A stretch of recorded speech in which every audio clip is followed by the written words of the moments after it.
سورج کی روشنی بھی جہاں تک نہ جا سکی، سورج کی روشنی بھی جہاں تک نہ جا سکی، ہوتا ہے اب بھی ذکر وہاں پر حسین کا، ہوتا ہے اب بھی ذکر وہاں پر حسین کا۔ زندہ باد، زندہ باد، لبیک یا حسین، لبیک یا حسین، لبیک یا حسین، لبیک یا حسین، محمد علی محمد صلوات۔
من الآن إلى يوم الدين، أما بعد، فقد قال الله الحكيم في كتابه الكريم، وهو أصدق القائلين وقوله الحق. بسم الله الرحمن الرحيم. إنما يريد الله ليذهب عنكم الرجس أهل البيت ويطهركم تطهيرا. والصلاة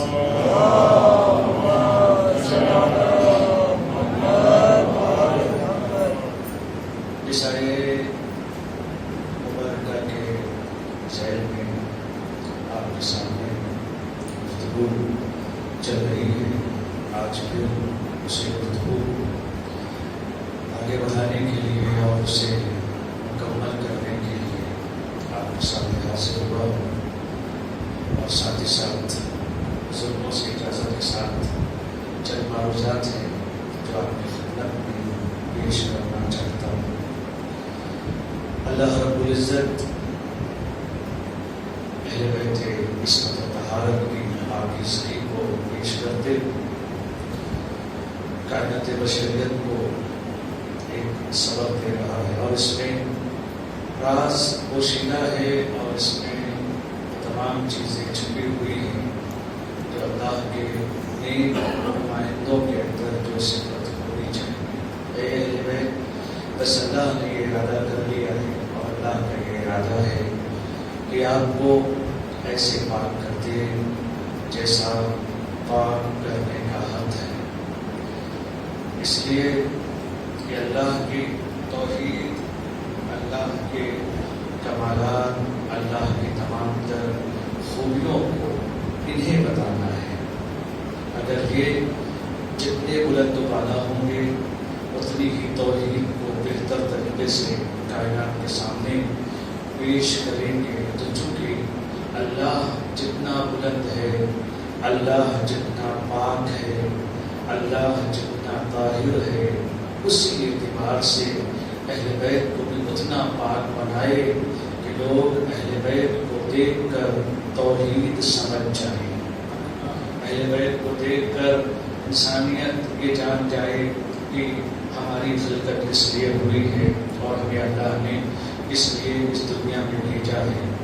یہ ہمارا شفا خانہ، یہ ہمارا مدد، یہ ہمارا ہر مرض کی علاج کی دوا کا مرکز ازادار سید الشہداء علیہ السلام۔ ہر چیز کا، چاہے وہ بیماری مانوی ہو چاہے ظاہری ہو، ہر چیز اہل بیت کی طرف سے ملتی ہے۔ اس میں نہ تو شک کریے گا اور نہ کسی قسم کی گنجائش کو اپنے وجود میں آنے دیجیے گا۔ آپ سے کہ میں نہیں، اہل بیت علیہ السلام نے بار بار جب دنیا لا علاج ہو گئی تو آپ نے علاج کیا، جب دنیا کے مرض کا علاج ختم ہو گیا تو آپ نے اس مرض کو ٹھیک کر کے بتایا۔ جب دنیا میں بھٹکتے بھٹکتے تھک جانا تو ہمارے دروازے پر آ جانا، ہم تمہیں ایسی شفا دیں گے کہ تمہارا دل شرک سے پاک ہو جائے گا، تمہارا جسم برائیوں سے پاک ہو جائے گا۔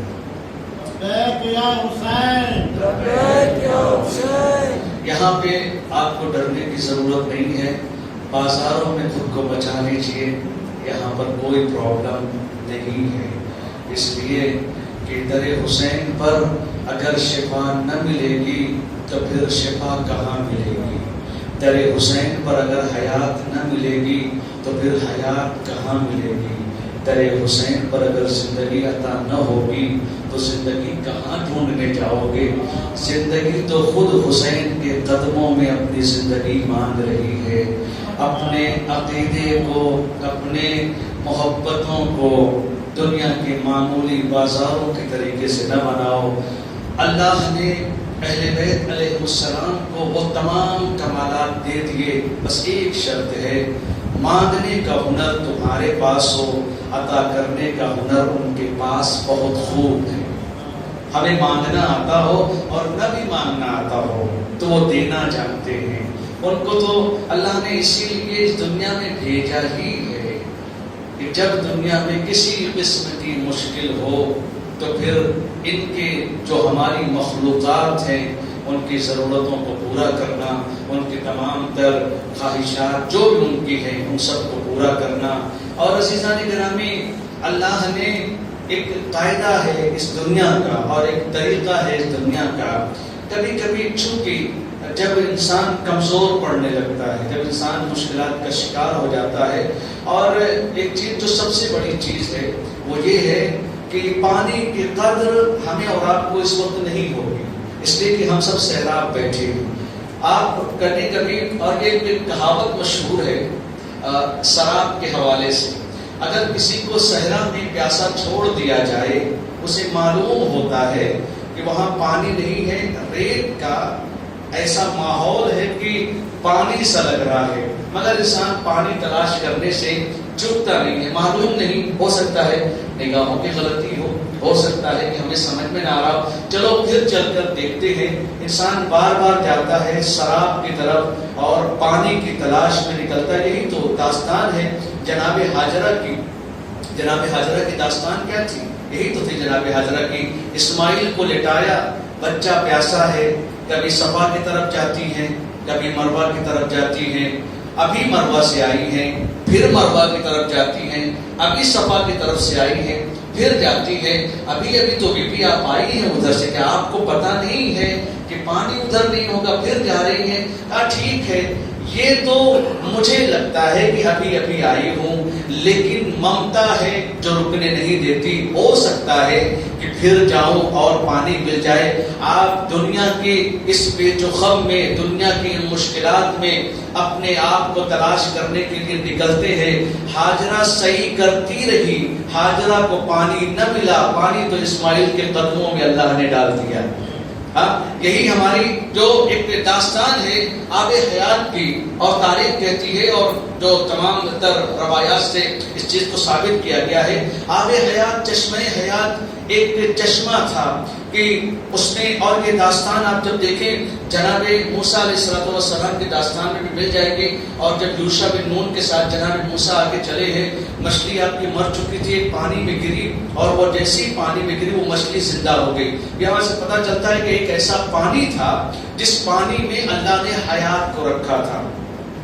لہذا جناب موسیٰ کے زمانے سے جب بات آگے بڑھی، جناب ذوالقرنین کو یہ کسی نے خبر دیا تھا کہ روئے زمین پر ایک چشمہ ہے، ایک چشمے کو جو بھی آپ بولتے ہو، ایک پانی کا جہاں سے پانی ابلتا ہے وہ ہے، اس میں حیات اللہ نے رکھی۔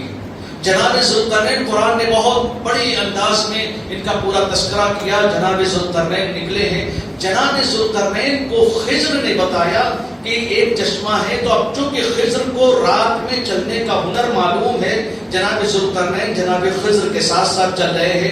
ایک ایسی منزل آئی، جناب ذوالقرنین نے یہ کہا کہ اگر تمہیں کوئی بھی ایسی جگہ پہنچ گئے جہاں پر صرف اندھیرا ہی اندھیرا ہے، وہاں پر سورج نہیں ہے، کون سی زمین تھی نہیں معلوم، جناب ذوالقرنین کہاں پہنچے؟ اپنے سپاہ کے ساتھ، اپنے لشکر کے ساتھ، اپنے آدمیوں کے ساتھ، جناب خضر بھی ساتھ ساتھ ہیں۔ بس توجہ آپ دیجیے گا، اور میں انشاءاللہ آپ کو بہت جلدی اس منزل کی طرف لے کر چلوں گا جو ہماری زندگی کا اصل مقصد ہے۔ جناب ذوالقرنین چلتے چلے جا رہے ہیں، جناب خضر اندھیرے کی وجہ سے ذرا جناب ذوالقرنین جناب خضر سے دور ہوئے۔ جناب خضر کی پیاس کا عالم یہ ہے کہ ایک ان کو چشمہ دکھا، چشمہ جیسے ہی انہوں نے پیاس کی وجہ کو برداشت اپنے نہیں کر پائے پیاس کو، اور انہوں نے اس چشمے سے پانی پی لیا۔ واپس آئے جناب ذوالقرنین کے پاس کہ ایک چشمہ دکھا ہے، وہاں پر پانی موجود ہے۔ جناب ذوالقرنین پھر گئے، وہ چشمہ نہیں ملا۔ عزیزان گرامی، وہ چشمہ نہیں ملا۔ ذوالقرنین ڈھونڈتے رہ گئے، مگر جناب ذوالقرنین کو چشمہ حیات نہ ملا۔ ملا کسے؟ جناب خضر علیہ السلام کو۔ اس چشمے کی خاصیت یہ ہے کہ اگر انسان اس سے پانی پی لے تو دنیا ختم ہو جائے گی، اس سے موت نہیں آئے گی۔ ایسا چشمہ، ایسا جھرنا، ایسی جگہ سے جہاں سے پانی ابلتا ہے، اگر انسان اس جگہ سے پانی پی لے اس کو چشمہ حیات بولتے ہیں۔ جناب خضر ابھی تک زندہ ہے چونکہ آپ نے اس سے پانی پیا تھا۔ عزیزان گرامی، یہ تاریخ کہتی ہے، روایات کہتی ہیں کہ چشمہ حیات اسی دنیا پر ہے، اسی دنیا میں ہے۔ جو انسان اس کا پانی پی لے اسے کبھی موت نہیں آئے گی۔ میں یہ کہتا ہوں خضر کو ایک چشمہ ملا تھا، اس کے ذریعے سے جناب خضر کو ایسی زندگی مل گئی کہ دنیا ختم ہو جائے گی، خضر زندہ رہیں گے۔ یہ تنہا جناب ذوالقرنین اور خضر چشمہ حیات کو ڈھونڈنے گئے تھے، انہیں چشمہ حیات مل گیا، زندگی مل گئی۔ اللہ نے یہ کرم ہمارے اوپر کیا ہے کہ ہمیں چشمہ حیات ایک نہیں، اللہ نے 14 عطا کر دیے ہیں۔ اللہ نے ہمیں چشمہ حیات، السلام علیکم یا عین الحیات، ہمیں اللہ نے 14 چشمہ حیات عطا کر دیے ہیں۔ اور واسطہ داستان کہاں سے؟ ڈرنے کی ضرورت نہیں ہے۔ اہل بیت علیہ السلام زندگی کا نام ہے۔ مشہد مقدس کا یہ واقعہ ہے، اور میں اپنی گفتگو طرف پلٹ جاؤں گا۔ واقعہ یہ ہے کہ ایک دن ایک انسان، آج ہم گھبرا جاتے ہیں، میں کہتا ہوں کہ ہمیں آج کی دنیا میں چونکہ ہمیں مادیات میں اور ظاہری چیزوں میں اتنا گر گئے ہیں کہ ہمیں معنویات اور اہل بیت علیہ السلام سے جیسے یقین ہوتا ہے، اگر وہ یقین آ جائے، ہم سب کی مشکل یہ ہے کہ یقین نہیں ہے ہمارے پاس۔ اگر وہ یقین آ جائے تو پھر کیا مجال ہے، کیا مجال ہے کہ جو مالک و مختار زندگی حیات ہوں، زندگی اور موت ہوں، ان کے بغیر کسی کو موت آ جائے۔ بس تصور یہ ہے کہ انسان اپنے اندر یہ تصور کر رکھے کہ ہمیں کیسے اہل بیت علیہ السلام سے حاصل کرنا ہے۔ عزیزان گرامی، مشہد مقدس کا واقعہ، ایک انسان اپنی بچی کو لے کر چلا، چونکہ عام طور پر ہوتا ہی ہے، آپ جب روزوں میں جائیں گے تو جو بھی چیز آپ لے کرتے ہیں اس کو چیک کرتے ہیں. جیسے ہی چیک کیا تو کہا یہ تو کسے لے کر آئے ہو؟ یہ تو مر چکی ہے، بچی مر چکی. تو کہاں لے کے جا رہے ہو؟ کہا یہ مر چکی ہے اسی لیے تو لے کر آیا ہوں، مولا سے زندگی مانگنے آیا ہوں، مجھے مولا سے زندگی چاہیے. کہا شاید تم کنفیوز ہو، تمہیں غسل خانے لے کر جانا چاہیے تھا. جنازہ ہے، جنازہ ایران وغیرہ میں غسل خانے لے کر جاتے ہیں، غسال خانہ لے کر جاتے ہیں، وہاں پر جانے کے بعد اس کو غسل وغیرہ دلاتے ہیں، وہیں پہ کفن وغیرہ پہناتے ہیں. کہا تم سے شاید غلطی ہو گئی ہے، تمہیں غسال خانہ لے کر جانا چاہیے، غسل کروانا چاہیے. یہ کہاں لے کر چلے آ رہے ہو؟ تائید کے لیے کچھ اور لوگوں کو بلایا. کہا دیکھو بھائی مر چکی ہے، کہیں ایسا تو نہیں ہے کہ یہ زندہ ہو. اور ہم اس کو کہتے ہیں سب لوگ آئے، جتنے بھی خادم تھے حرم کے، روزے کے جتنے بھی جو خدمت کرنے والے ہیں اور جتنے بھی گارڈ وغیرہ تھے، سب آئے، آ کر چیک کیا. کہا یہ تو مر چکی ہے، اس کو لے جانے کا کوئی فائدہ نہیں ہے. عزیزان گرامی، اہل بیت کی معرفت اگر آ جائے انسان کے پاس تو انسان زمین پر رہ کر عرش کی باتیں کر سکتا ہے. اگر انسان کے اندر اہل بیت کی معرفت آ جائے، سوال یہ ہے معرفت کہاں سے لائیں؟ اہل بیت نے جو معارف کے دروازے ہمارے لیے بتائے ہیں ان دروازوں پر ہم چلے. کہا یہ مر چکی ہے، لیکن لوگوں نے روکا نہیں، چونکہ سامنے والے کے اندر اتنی ضد سوار ہے کہ مجھے جانے دو. اگر نہیں مسئلہ ٹھیک ہوا تو کوئی مسئلہ نہیں ہے، مسئلہ ٹھیک نہیں ہوگا لے آئیں گے، باہر دفنا لیں گے، جانے میں کیا پرابلم ہے، لے جانے دو مجھے. لے کر گیا بچی کو. لوگ کہتے ہیں اور یہ چیز نقل ہے اور خود حرم کی کتاب میں چیز نقل ہے، گیا تھا بچی کو مردہ لے کر، آ رہا ہے بچی کو زندہ لے کر. بتایا کیا جا رہا ہے؟ کہا اہل بیت علیہ السلام وہ ذات ہے، اگر دل سے مانگو زندگی تمہاری اہمیت والی بن جائے گی، اگر مر چکی ہو تو تمہیں زندگی عطا کر دی جائے گی. صلوات بر محمد و آل محمد.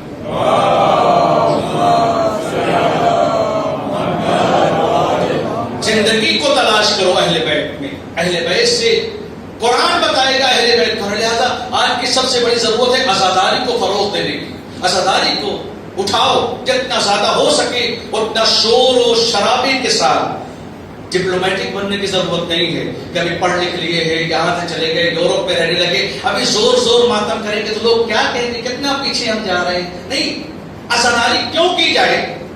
عزاداری اس لیے کہ عزاداری رسم کا نام نہیں ہے، عزاداری آبیاری کا نام ہے.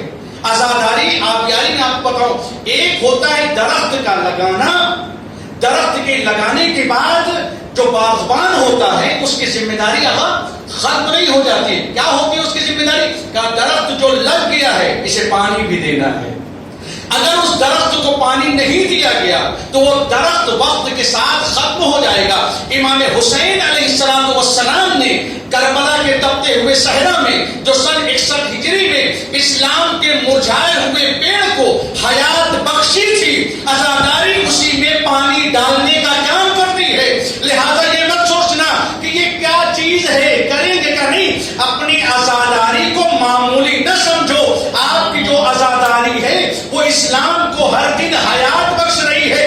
اب جو بھی آئے اور یہ کہیں عزاداری کرنا منع، عزاداری مت کرو، عزاداری تو آج یہ چیزی جو وارث ہے وہ اگر کہتے ہیں عزاداری کرنے کی کیا ضرورت ہے، یہ حرام ہے. عزیزان گرامی، امام حسین اسلام کے پیڑ کو، درخت کو، جھاڑ کو کربلا کے میدان میں بچانے گئے تھے. یزید اس کو کاٹنے گیا تھا. سلسلہ حسین و یزید تو ختم ہو گیا مگر حسینی اور یزیدی کردار زندہ ہے. آج بھی یزیدیت چاہتی ہے درخت کو کاٹ دے، حسینی اپنی عزاداری سے اس درخت کو حیات دے رہے. صلوات بر محمد و آل محمد.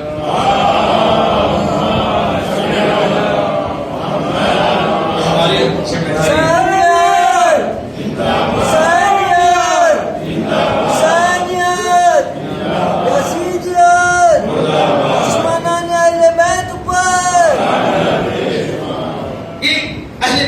قرآن نے کہا انما یرید اللہ، اے اہل بیت اللہ نے ارادہ کر لیا ہے. کیا ارادہ ہے؟ آپ کو پاک کرنا ہے. کیسا پاک کرنا ہے؟ جیسا کہ پاکیزگی کا حق ہے ویسا آپ کو پاک کرنا ہے. قرآن نے ہر چیز کو بخوبی بتایا. آج مصیبت یہ ہے، ہمیں شرم آتی ہے اہل بیت کی فضیلت کو قرآن سے بیان کرنے میں مجھے کوئی ڈر نہیں لگتا کسی بھی مسئلے. اہل بیت کو ہی ہم مانتے ہیں بس. اس میں مجھے کہنے میں نہ کبھی ڈر تھا اور نہ ہوگا. اچھا سوال یہ اٹھتا ہے کہ نہیں اہل بیت علیہ السلام کو مانو, دوسروں میں کسی کی انکار نہیں, سب کو مانوں گا. بس ایک سوال ہے, ہمارے ماننے اور نہ ماننے کا معیار اہل بیت ہے. جسے اہل بیت مانیں گے ہم بھی مانیں گے, جسے اہل بیت نہیں مانیں گے ہم بھی نہیں مانیں گے. قرآن آگے بتائے گا اہل بیت ہے کیا. سورہ نور کی آیت نمبر 35 کیا آواز آئی؟ اللہ نور السماوات والارض. اللہ آسمانوں اور زمینوں کا نور ہے. مثل نور ہی کمشکات, اس کے نور کی مثال مشکات جیسی ہے. فیہا مصباح.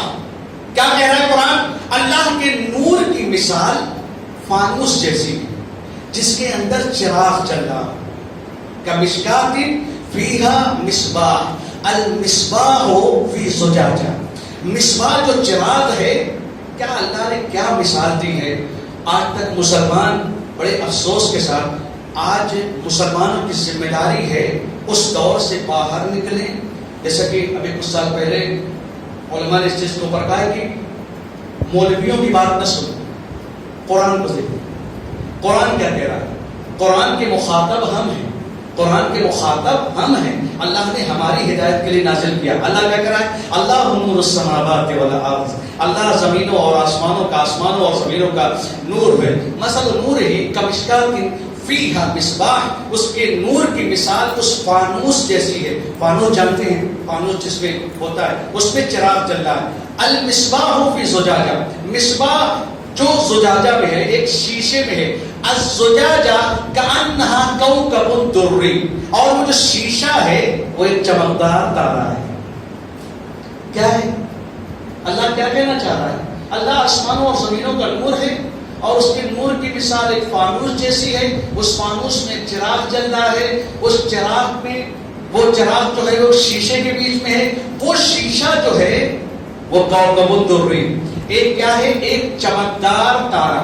میں آپ کو بتا دوں قرآن میں ستاروں کے لیے 2 لفظ استعمال ہوئے, ایک کوکب اور ایک نجم. فرق کیا ہے؟ علماء نے دونوں کے درمیان فرق کو بتایا. نجم کہتے ہیں یہ جو ابھی آپ آنکھ اٹھا کر دیکھیے, یہ جو اوپر ٹمٹما رہے ان کو بولتے ہیں نجم. کوکب کسے بولتے ہیں؟ ستاروں کو نہیں, سیاروں کو بولتے ہیں. سیارہ پلانٹس کو, ان کو بولتے ہیں کیا؟ کواکب. کوکب کیا مطلب؟ جیسے سورج ہے مثال کے طور پر, اور مرکری ہے, مارس ہے, یہ سب کیا ہے؟ کوکب ہے. ستارے کیا ہے؟ تو ہمیں لاکھوں ہزاروں کروڑوں کی تعداد میں آسمانوں میں دکھ جائیں گے. قرآن کہنا کیا چاہ رہا ہے؟ اسی وجہ سے کوئی آیا فاخر العلوم امام محمد باقر علیہ السلام کی خدمت میں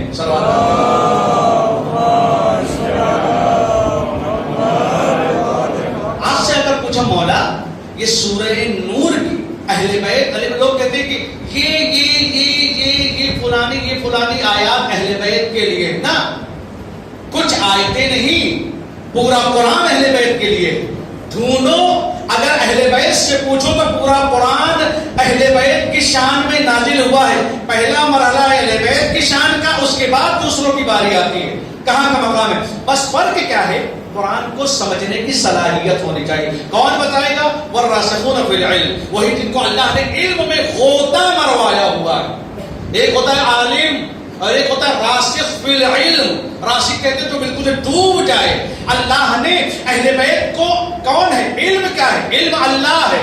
اللہ عالم نہیں ہے, اللہ علم ہے. لہذا لوگوں نے کہا علم ہے, اس لیے علم, حیات, قدرت, اللہ کی جو صفات ہے وہی ذات ہے. اللہ عالم ہم کو سمجھانے کے لیے کہا گیا ہے. اللہ علم ہے. علم کیا ہے؟ علم کا سمندر, سوچنے کے لیے, سمجھانے کے لیے. اللہ علم کا سمندر ہے. اللہ ایک علم کا بحر ذخائر ہے, اس میں اس نے کچھ ہستیوں کو علم کے اس سمندر میں ڈبکی لگوائی ہے. وہ کون ہے؟ اہل بیت عصمت و طہارت. اللہ نے ان کو اس سمندر میں علم کے غوطہ لگوایا. راسخ فی العلم ہے. کسی نے اگر پوچھا مولا یہ سورہ نور کی آیت نمبر جو 35 ہے وہ یہ کہہ رہی ہے اللہ آسمان و زمینوں کا نور ہے، ٹھیک ہے، ہر طرف جدھر بھی دیکھو اللہ نظر آئے گا، لیکن جو اللہ مثال دے رہا ہے مثل نور ہی کمشکات فیہا مصباح، اس کے نور کی مثال اس فانوس جیسی ہے جس فانوس میں چراغ جل رہا ہو، وہ چراغ ایک شیشے کے بیچ میں ہو، وہ شیشہ کوكب دری ہو، ایک چمکدار سیارہ ہے، یہ کون ہے؟ کہا نہیں جانتے؟ اللہ اپنے نور کی جو مثال دے رہا ہے کمشکات فیہا مصباح، یہ اللہ جس کی مثال دے رہا ہے یہ مشکات جیسا اس کا نور ہے، یہ مشکات محمد مصطفیٰ کا سینہ ہے جس میں اس نے اپنے علم کے چراغ کو روشن کیا ہے، اس میں اللہ نے اپنے علم کے چراغ کو روشن کیا ہے، کمشکات فیہا مصباح، اس سینے کے اندر علم الہی روشن ہے، والمصباح فی الزجاجہ، اور یہ چراغ جو ہے وہ ایک شیشے کے بیچ میں جل رہا ہے، چراغ علم پیغمبر کا سینہ، یہ چراغ ایک شیشے کے بیچ میں، کہا یہ شیشہ کون ہے؟ کہا یہ شیشہ علی ابن ابی طالب کا سینہ ہے جس میں اللہ کے جو علم اللہ نے اپنے پیغمبر کو دیا، وہ علم اللہ کے نبی نے اس شیشے معرفت جو علی کا سینہ تھا اس میں اللہ نے علم نبی کو ڈال دیا، کہا آواز دی الزجاجہ کأنہا کوكب دری، اور یہ جو شیشہ ہے یہ معمولی نہیں ہے، یہ اس سیارے کی طریقے سے ہے جو آسمان میں جسے کسی کی روشنی کی ضرورت نہیں ہے، وہ چمک رہا ہے، اسے کسی کے نور کی ضرورت نہیں ہے، آواز دی یہ کوكب دری کوئی اور نہیں ذات علی ابن ابی طالب ہے۔ تاریخ نے دیکھا جتنی تاریخیں آئی، جتنے لوگ آئے، جتنی داستانیں آئی، کتنے قصے لکھے گئے، کتنی کہانیاں لکھی گئی، علی کو کافر کہا گیا، علی کو مشرک کہا گیا، علی کو مومنین کو ذلیل کرنے والا کہا گیا، مگر علی اگر ستارہ ہوتا تو سورج کے نکلنے کے ساتھ ڈوب جاتا، علی تو وہ سورج تھا، تاریخیاں خود بخود چلی گئی جب سورج نکل کر آ گیا، صلوات محمد و آل محمد۔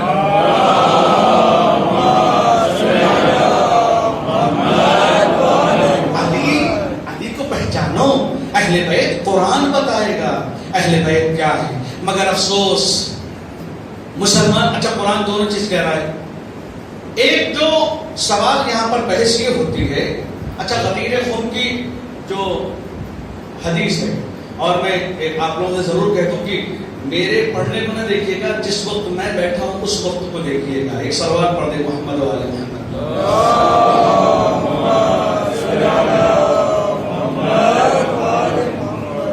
غدیر خون کی جو حدیث ہے، پیغمبر اسلام نے کیا فرمایا؟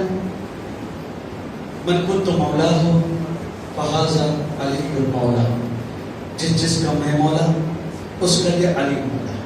لفظ مولا میں اختلاف ہونا چاہیے، اختلاف نہ ہو تو پھر تو وہ اندھی تقلید ہو جائے، ضروری ہے اختلاف ہونا، اپنے اپنے بھائی شیعہ مذہب وہ ہے جو کسی کو برا کہنے کا قائل نہیں، مگر یہ ضرور چاہتا ہے کہ ہم آپ کا احترام کرتے ہیں، آپ ہمارا احترام کریں۔ مولا، ہم نے کہا مولا کا مطلب یہ ہے اولا بالتصرف، یعنی ہماری جان کے اوپر علی کا اختیار ہے۔ الست بکم اولا من انفسکم، کیا میں تمہاری جان سے زیادہ تمہارے اوپر اختیار نہیں رکھتا، اولویت نہیں رکھتا؟ چلو اولویت کا مطلب ہم نے لیا ہماری جان پر علی حاکم، ہماری جان پر نبی حاکم، ہمارے بھائیوں نے اس کا معنی لیا، کہا نہیں مولا کا مطلب اولا بالتصرف نہیں، بلکہ مولا کا مطلب دوست ہے۔ ہاں یہی ہے نا مطلب، بھائی مذہب اسلام میں تو ہمارے تمام فرقے ہیں اور سب کے اپنی اپنی رائے ہے، رائے دینے میں کسی کو کوئی پرابلم نہیں، انسان اپنی رائے دے سکتا ہے، ہم کسی سے لڑنے تو نہیں جاتے ہیں، نہ ہمیں اپنا عقیدہ کسی سے منوانا ہے اور نہ ہمیں اپنا عقیدہ کسی سے ماننا ہے۔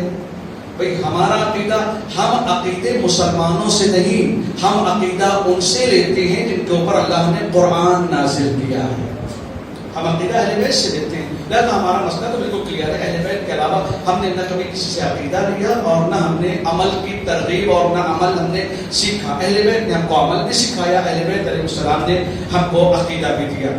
سوال یہ ہے دونوں معنی تو اب یہ معنی ہو گیا. ہمارا معنی تو چھوڑ دیجئے. محبت کسے کہتے ہیں؟ دوستی کسے کہتے ہیں؟ علی تمہارے دوست ہیں, ٹھیک ہے. دوستی کا سب سے بڑا معیار, میرا بیٹا, میں اپنے بیٹے کو بہت پیار کرتا ہوں, ٹھیک ہے. کم سے کم نبی کو اپنے باپ سے زیادہ تو پیار ہر انسان کرتا ہے. میرا بیٹا, میں اپنے بیٹے سے بہت پیار کرتا ہوں, ٹھیک ہے. میرے بیٹے کو اگر کسی لڑکے نے مار دیا, سوال آپ یہ بتائیے, سامنے کی بات, پریکٹیکل بات پوچھ رہا ہوں, آپ کے بیٹے کو, میرے بیٹے کو, ان کے بیٹے کو, آپ کے بھائی کو اگر کسی نے ڈنڈے سے مار دیا, ٹھیک ہے, آپ کیا کریں گے؟ جب کھانے کا ٹائم ہوگا, جس نے بیٹے کو مارا اس کو بھی بلائیں گے ساتھ میں کھانا کھلانے کے لیے؟ ہاں, اس کو بلائیں گے. کیوں نہیں بلائیں گے بھائی؟ کیوں نہیں بلائیں گے بھائی؟ مسئلہ تو یہ ہے, بیٹا بھی آ جائے, بیٹے کو مارنے والا بھی آ جائے, دونوں بیٹھ کر کھاؤ, کیا پرابلم ہے؟ دشمنی اور دوستی کا معیار کا کیا مطلب ہے؟ چھوڑو اس کو, ختم کرو اس کو, بلا سب کو, لے آؤ, بیٹھو, ساتھ میں کھانا کھاؤ, ساتھ میں بیٹھ کے گپے لگاؤ, ساتھ میں بیٹھ کر ہنسی مذاق کرو. ضرورت کیا ہے؟ بیٹے کو مارا ہی تو ہے. کہا نہیں, مسئلہ یہ نہیں ہے, توجہ چاہوں گا, مسئلہ یہ نہیں ہے. اگر بیٹے کے سامنے بیٹے کے دشمن کو بلا لیا تو نتیجہ یہ ہوگا کہ بیٹا بھی میرا دشمن ہو جائے گا.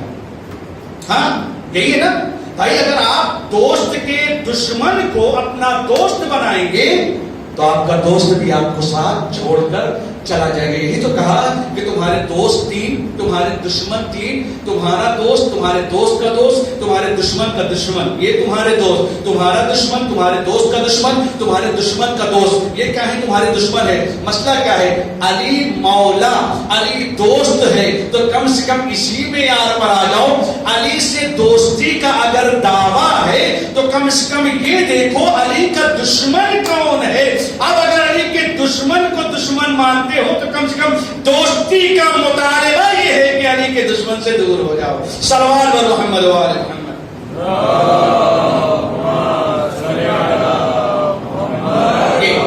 کیونکہ نقطۂ محبت علی کے ساتھ, نقطۂ عشق علی کے ساتھ. اصحاب نبی, اہل بیت نبی, یہی تو ہے کہ اصحاب نبی ہیں. اور الحمدللہ آج عالم اسلام اصحاب نبی کا بھی احترام کر رہا ہے اور اہل بیت کے نبی کا بھی احترام ویسا ہی ہے. کیونکہ مومن کو ہوشیار ہونا چاہیے. ہاں, جو روایت کی ہم نے المومن القیس, مومن کو ہوشیار ہونا چاہیے. کیا مطلب؟ روایت نے بتایا کہ مومن ایک چھیز سے 2 مرتبہ کاٹا نہیں جاتا. اگر کوئی بار بار کسی جگہ سے, مثال کے طور پر ابھی ہم چلے, کانٹا چبھا, بغیر راستہ صاف کیے پھر اسی راستے پر چلے, پھر کانٹا چبھے گا تو ہر عقل سلیم رکھنے والا اور عقل مند انسان کہہ دے گا راستہ بعد میں, چلو پہلے راستہ صاف کر لیں. اس لیے عقل کا تقاضا یہی ہے کہ بھائی راستے میں جا رہے ہو تو پہلے اس راستے کو صاف کر لو. مومن کا یہ ہوتا ہے. اچھا, اسی سے بہت ہوشیاری کیا ہے, 2-4 منٹ 10 منٹ اور آپ کی زحمت کو تمام کرتا ہوں. ایک صلوات پڑھ دے محمد والے محمد.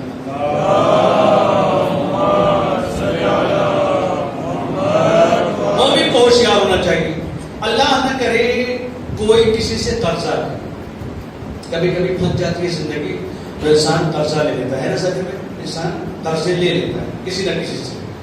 اچھا, قرضے دینے والے بھی کبھی کبھی تو بڑے شریف النفس ہوتے ہیں اور کبھی کبھی تو ایسے خطرناک ہوتے ہیں کہ اللہ کی پناہ, ایسا لگتا ہے مر ہی جاتے. قرضہ نہ لیتے, جینے نہیں دیتے, آپ راستہ نہیں چل سکتے ادھر سے, دوڑا کے پکڑ لیتے. ہاں, تو قرضہ نہ لینا چاہیے. کسی سے کوشش کرے, اسی لیے کہا گیا ہے قرضہ نہ لینا بہتر ہے. مکروہات میں سے قرضہ نہ لے انسان, بہتر قرضہ نہ لے. ایک انسان ہے جس نے قرضہ لیا ہوا ہے, ایک تو قرضہ اوپر سے غریبی. ہاں, ایک قرضہ اوپر سے غریبی. جب دونوں انسان کی زندگی میں آ جائیں تو انسان جی نہیں پاتا تھا. پرابلم ایک انسان کے ساتھ یہی ہو گئی, اس نے قرضہ لے لیا. اچھا, جیسے قرضہ لیا, اب جب وقت پورا ہو گیا تو طلبگار روزانے لگا, بھائی ہمارا قرضہ تو ایک دن وہ جو امیر تھا, جو رئیس تھا اس ایریے کا, پیسے والا تھا, جو بزرگ آدمی ہے, 60-70 سال کی عمر ہے اس کی, قرضہ کیا کام ہم نے, اس وقت قرضہ لے کر اپنا کام چلا رہا ہے. ایک دن وہ آیا اور دروازے پہ دخل الباب کیا کہ میرا قرضہ. اتفاق سے اس دن جو قرض دار تھا, دیکھیں مومن ہوشیار ہونا چاہیے. ہم ہوشیار ہیں جنہوں نے اہل بیت کو اپنایا ہے. ہم دیوانے نہیں ہیں. ہمیں معلوم ہے ایسے کو اپناؤ جو دنیا میں بھی نجات دلائے اور آخرت میں بھی نجات دلائے. ہم تباہ ہونے والوں میں نہیں ہیں. اللہ نے ان کو ہماری ہدایت کے لیے دیا, ہم نے ان کو پکڑ لیا. دروازہ کھٹکھٹایا, بیٹی اندر سے نکلی. جیسے اس نے دیکھا پاپا کہاں ہیں, بولے وہ تو کہے ابھی نہیں, بعد میں آئیں گے. ٹھیک, بلایا کہا پاپا آئے تو ان کو میرے پاس بھیج دینا. ہوشیاری کسے کہتے ہیں, جب وہ آئے تو میرے پاس بھیج دینا. باپ آیا, اس کو بلوایا گا, کہا کہ آپ کو زمیندار صاحب آئے تھے, بلوایا ہے آپ کو. کہا ٹھیک, گئی, وہ گیا اس کے پاس. پہلا سوال پیسے, کیا پیسے تو نہیں. کہا اچھا یہ بتاؤ وہ جو گھر کے اندر جو تھی وہ کون ہے. کہا میری بیٹی, شادی وادی ہو گئی. کہا نہیں شادی تو نہیں ہوئی, بس دماغ میں خرافات آ گیا. کہا دیکھو قرضہ تمہارا تو اتنا ہے کہ زندگی بھر تم اس کو ادا کر نہیں پاؤ گے. ایک راستہ ہے کہ تم اپنی بیٹی کی شادی میرے ساتھ کروا دو. 70 سال کا بوڑھا, 18 سال کی لڑکی, کیا مطلب ہے شادی کا, کیا مطلب ہے. اب اس کے پاس نبض پکڑ لی ہے, اس نے اس غریب کی. اب اگر وہ نہ کرے تو پیسے کہاں سے پائے, ہاں کرے تو بیٹی کی زندگی خراب ہو جائے. بیٹی سے آ کر اس نے بتایا بیٹی ایسا ایسا مسئلہ ہے, زمیندار صاحب بھی ہمارے ساتھ آئے ہیں, وہ تم سے شادی کرنا چاہتا ہے. اس نے کہا کہ میں شادی نہیں کر سکتی. اچھا مصیبت یہ کہ اب جب اس انسان کو, کیونکہ ایک عمر ہوتی ہے جس عمر میں انسان کو کہا جاتا ہے کہ گھر میں بھی نہیں پڑتی میاں بیوی, تو اس کو یہ امید تھی کہ قرضے کا بہانہ بنا کہ اچھا شادی ہو جائے گی اس کے ساتھ, تو کچھ بچی کچھ زندگی ہے 10-20 سال کی, وہ ہنسی خوشی میں گزر جائے گی. اچھا رہے گا بھائی. بڑھاپے میں کیا ہے, بیوی سے بھی دن بھر گھر میں لڑائی ہوتی ہے, کوئی جوان بیوی آ جائے گی تو کم سے کم گھر میں خوشی کا ماحول رہے گا, ساتھ ساتھ رہیں گے, خوشیاں منائیں گے, سب کچھ. لیکن کیا ہے, بیٹی نے کہا میری زندگی تباہ ہو جائے گی. تو اب دیکھیے زمیندار نے کیا کہا. زمیندار نے کہا ایک راستہ ہے, اختیار تمہارے ہاتھ میں, طریقہ میرا. اختیار کیا ہے, کہا میں 2 رنگ کی کنکریاں اٹھاتا ہوں, پتھر چھوٹے چھوٹے, ایک سفید ایک کالی. میں ان کو ایک برتن میں رکھوں گا. اگر تم نے کالی کو اٹھا لیا تو تم جیت گئی, شادی نہ کرنا. اور اگر تم نے سفید اٹھا لیا تو پھر شادی کرنی پڑے گی. راستہ نہیں ہے کوئی. کہا ٹھیک کر لوں گی میں تمہارے ساتھ.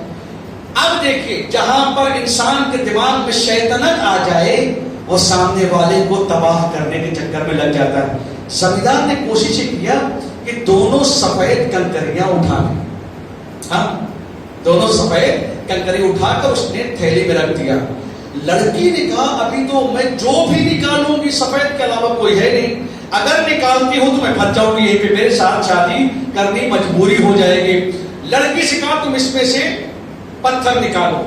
لڑکی نے, مومن کا کس, مومن کو ہوشیار ہونا چاہیے. مومن کو دکان پر جا کر جب سامان خریدنے گیا ہے, سامان خریدنے کے ساتھ ساتھ ترازو بھی دیکھو, ادھر ادھر نظریں نہ جھکاؤ. اس لیے اگر تم نے ترازو سے نگاہ ہٹائی تو سامنے والا گھوٹالا کر سکتا ہے. ہوشیاری ہے, سامان خریدنے کو ترازو کے اوپر نگاہ رکھو. اب اس نے کیا کیا, اس تھیلی سے پتھر نکالا. پتھر نکالتے ساتھ اس لڑکی نے پتھر چھوڑ دیا بغیر دکھائے ہوئے اور بغیر دیکھے ہوئے. کیوں چھوڑ دیا تم نے, کہاں گئی, کیا ہوا, کیا نہیں ہوا, کیسے ہوا. لڑکی نے کہا لڑنے کی کوئی ضرورت ہی نہیں. بھائی سوال یہ تھا کہ اگر سفید پتھر ہوگا تو شادی ہوگی, کالا پتھر ہوگا تو شادی نہ ہوگی. اب یہ دیکھ لیجئے اندر ہے کون سا پتھر. اگر سفید ہے تو میں نے کالا اٹھایا تھا, اگر کالا ہے تو میں نے سفید اٹھایا تھا. جیسے چونکہ ایک ہی رنگ کے 2 پتھر رکھے تھے, اندر سفید موجود تھا. جیسے اس نے سفید دیکھا, کہا جیسا دیکھا آپ نے سفید اندر رکھا ہوا ہے, کالا آپ کے ہاتھوں سے میں نے اٹھایا تھا, وہ گر گیا. نتیجہ کیا ہوا, باپ کا قرضہ بھی معاف کروا لیا, اپنی زندگی بھی بچا لی. اگر انسان باشعور ہے تو اپنے آپ کو کسی بھی میدان میں ہارنے نہیں دے سکتا.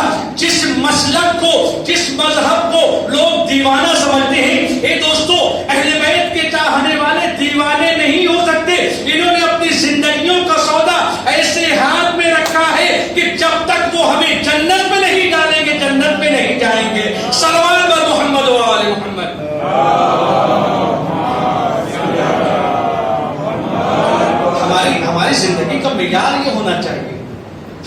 اہل بیت مل گئے، یہ ہمارے لیے سب سے بڑی نعمت ہے. لیکن دوسری جو سب سے بڑی مصیبت ہے وہ یہ کہ آپ جب بھی حق کے راستے پر چلیں گے مصیبتیں زیادہ ہوں. جھوٹ بولنا شروع کر دیجئے، آسانیاں زندگی میں آ جائیں گی. سچ بولنا شروع کر دیجئے، پریشانیاں آپ کے ساتھ آ جائیں گی.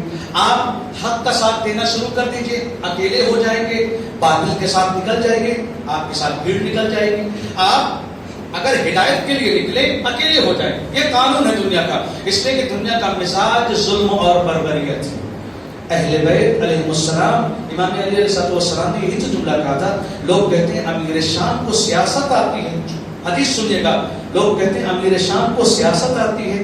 مجھے سیاست نہیں آتی. خدا کی قسم، خدا کی قسم، اگر لوگوں کو دھوکہ دینا یہ سیاست ہوتی تو ہم سے بڑا سیاست مدار کوئی تھا ہی نہیں.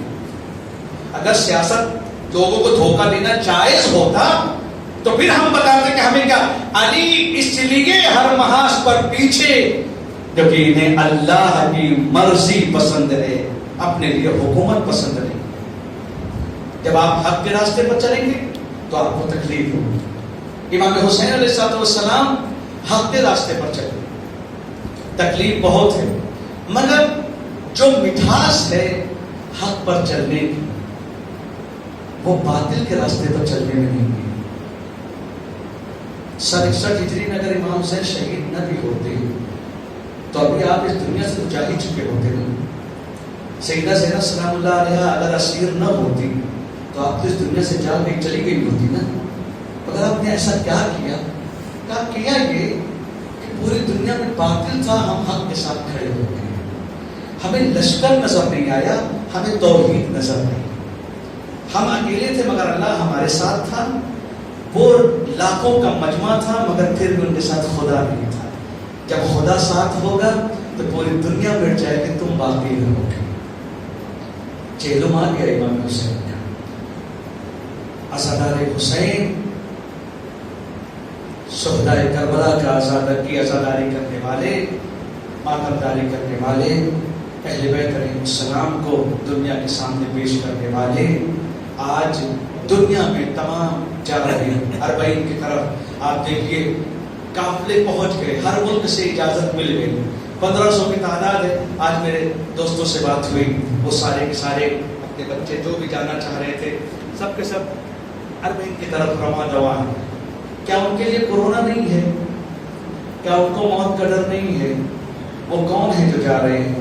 کیا اس لیے کہ ان کو یہ سمجھ میں آ گیا ہے وہ شہدائے کربلا سے متاثر ہیں، وہ شہدائے کربلا کو پہچانتے ہیں، انہیں موت کا ڈر نہیں لگتا ہے. اس لیے موت کا ڈر انہیں لگتا ہے، موت سے وہ ڈرتے ہیں جو حیات سے وابستہ نہ ہو. موت سے وہ ڈرتے ہیں جن کے پاس چشمہ حیات نہ ہو. ہم اہل بیت سے وابستہ ہیں، ہماری تو موت میں بھی زندگی ہے. جب 72 لاکھوں کے مقابلے میں کھڑے ہوئے تھے، سب کو مرنا تھا. امام نے کہا چلے جاؤ. کہاں چلے جائیں؟ ہم کہاں چلے جائیں؟ آپ کو چھوڑ کر چلے جائیں. سب نے جان دی. آج 40 کی طرف لوگ تیزی سے ساتھ جا رہے ہیں. کل سب کے سب انشاءاللہ تعالیٰ اگر وہاں پر 40 کا دن ہوا سب کے سب پہنچیں گے. قیامت خیز منظر ہوگا، قیامت کا ماحول ہوگا. جو گئے ہیں وہ اچھی طریقے سے جانتے ہیں، جو نہیں گئے ہیں اللہ ان کو بھی توفیق دے کہ 40 کی مشی کرتے ہوئے، 40 میں پیادہ روی کرتے ہوئے سرکار ابا عبداللہ کے جوار پر 40 کی زندہ کر دیکھیں. خدا کی قسم اگر آپ وہاں پر جائیں گے ملک الموت بھی کھڑا ہوگا سامنے تو آپ کو موت کا ڈر نہیں لگے گا. ہاں جب کل یہ مجمع پہنچے گا لبیک یا حسین کے جب نعرے بلند ہوں گے تب کائنات دیکھیں گے حسین کے عشق میں جینے کا مزہ ہی کچھ اور ہے. حسین کے عشق میں زندگی گزارنے کا مقصد ہی کچھ اور ہے. حسین کے عشق میں حیات کو آگے بڑھانے کا مزہ ہی کچھ اور ہے. عزیزان گرامی، کیوں نجف آپ کعبے جائیے، کعبے میں 10 لاکھ 20 لاکھ اس سے زیادہ کبھی مجمع نہیں ہوتا ہے، مگر کتنی سیکیورٹی ہوتی ہے. لاکھوں کا مجمع ہے تو اس کے لیے سیکیورٹی بھی ہے، فورسز بھی ہے، پولیس بھی ہے، ہر چیز کا اہتمام بھی کیا جا رہا ہے. اس کے باوجود بھی کبھی نہ کبھی کوئی نہ کوئی ہنگامہ ہو جاتا ہے. آپ 40 پہ دیکھیے، حکومت غریب، پیسے نہیں لیکن کھلانے والے پبلک آ رہی ہے امام حسین کے مہمانوں کی مہمان نوازی کرنے کے لیے. یہ غریب اپنی پراپرٹیاں بیچ کر, یہ غریب اپنا گھر بیچ کر, یہ غریب اپنی زمینوں کو بیچ کر آتے ہیں. کس کے لیے؟ امام کے زائروں کی خدمت کرنے کے لیے. نہ کوئی بلاسٹ ہوتا ہے, نہ کوئی مرتا ہے, نہ کوئی تباہ ہوتا ہے, کیونکہ جانے والوں کو پتا ہے عباس سن 61 ہجری میں چلے گئے, علمدار تو چلا گیا, علمداری باقی ہے. حسین کا علمدار محافظ ہے اس پورے لشکر کا جو پہنچ رہا ہے. ہاں عزیزو, آپ یہ سوچیں 10 محرم کو جو قافلہ لٹ چکا ہے کربلا کی سرزمین پر, اہل حرم کو قید کیا گیا, لے کے چلے کوفہ و شام کی طرف. شام کی طرف جب قافلہ پہنچا ہے, تمام مصیبتیں آپ کی نگاہوں کے سامنے ہیں, آپ سب سنتے رہتے ہیں. شام کے جب دربار میں یہ قافلہ پہنچا ہے اور جتنے دن بھی وہاں پر رہا یہ قافلہ, حالت یہ ہے کہ یتیموں جیسی حالت, اسیروں جیسی حالت, جو کپڑے تھے وہی کپڑے پہنے ہوئے ہیں. مقتل یہ کہتا ہے عابد بیمار علیہ السلام کو ایسا توق باندھا گیا تھا گلے میں کہ آپ کے توق میں کانٹے لگے ہوئے تھے. وہ کانٹا عابد بیمار کے گلے میں چبھتا تھا. تاریخ کہتی ہے جناب سید سجاد اپنے سر کو اٹھا نہیں پاتے تھے, اتنی شدت کے ساتھ وہ توق بندھا ہوا تھا, اور اسی توق کے ساتھ زنجیریں بیڑیوں سے بھی لگی ہوئی تھی. آپ آگے بڑھتے تھے, گردن آپ کی اور جھک جاتی تھی. آپ جہاں پر رکتے تھے وہیں پہ گردن کو جھکائے کھڑے رہتے تھے. عزادارو, یہ وہی ایام ہیں کہ جب جناب سید سجاد کے گلے سے ایک آواز آئی کہ اے اہل حرم, اے حسین کے گھر والوں, تمہیں آزاد کر دیا گیا ہے. عابد بیمار کے ہتھکڑیاں بیڑیاں کٹی ہیں, مجھے تو نہیں معلوم عابد بیمار کی بیڑیاں کٹنے کے بعد ہوا کیا ہے, لیکن تاریخ کہتی ہے جب یہ اہل حرم کا لٹا ہوا قافلہ مدینے پہنچا ہے تب یہ پتا چلا ہے عابد بیمار کے گلے کا زخم کیسا تھا. محمد حنفیہ کو جب پتا چلا ہے کہ علی کا بیٹا حسین کا بیٹا آ گیا ہے, زینب کبریٰ آ چکی ہے, دوڑتے ہوئے گئے ہیں مدینے کے باہر. ایک مرتبہ چاہا ہے کہ عابد بیمار کو گلے لگا لے. عابد بیمار نے کہا اے چچا جان, مجھے گلے نہ لگائیے گا, اس لیے کہ سینہ میرا زخمی ہے, گلا میرا زخمی ہے, میرے گلے میں زخم ہے. اے عزادارو, جب یہ اہل حرم کو رہا کیا گیا, عابد بیمار کو بلایا گیا, اے سید سجاد تمہیں آزاد کیا جاتا ہے. اے عزادارو, جس کا سب کچھ لٹ گیا ہو, جب اسے رہائی کی خبر ملی ہوگی تو اس کے دل پر کیا گزری ہوگی. ایک جملہ کہا یزید نے, اے علی ابن الحسین, آپ کو آزاد کر دیا گیا, آپ جہاں جانا چاہتے ہیں چلے جائیں. اگر آپ مدینہ جانا چاہتے ہیں مدینے چلے جائیے, اگر آپ کربلا جانا چاہتے ہیں آپ کربلا چلے جائیے. عابد بیمار نے کہا اے یزید, میں اپنی پھوپھی سے پوچھ کر بتاتا ہوں. جناب سید سجاد پھوپھی زینب کے پاس آئے, اے پھوپھی اماں ہمیں آزاد کر دیا گیا ہے, اے پھوپھی اماں ہمیں رہائی مل گئی ہے. عزیزان گرامی, جناب زینب نے یہ سنا ہے, ایک جملہ کہا ہے, اے سید سجاد کیا ہم آزاد کر دیے گئے؟ عجب نہیں سید سجاد کے جیسے جملہ گونجا ہو, جناب زینب کی نگاہوں میں قبر سکینہ آ گئی ہو. اے سکینہ, ہم آزاد کر دیے گئے. اے سکینہ, تم مدینے نہ چلو گی. اے سکینہ اٹھو, تمہارے دل کی تمنا تھی. اے پھوپھی زینب, ہمیں کب آزاد کیا جائے گا؟ اٹھو سکینہ, اٹھو, ہم مدینے جا رہے ہیں. اے عزادارو, جناب زینب نے ایک جملہ کہا, اے بیٹا جا کر یزید سے کہہ دے ہم اس سے پہلے کہ کہیں جائیں میرا باجائی اجل سے قتل ہوا ہے. میں نے اپنے بھائی کے اوپر گریہ نہیں کیا, میں نے اپنے بھائی کے اوپر رویا نہیں ہے. اے سید سجاد, ہمیں 3 دن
یہ بتاؤ کیا ان بچوں کی ماں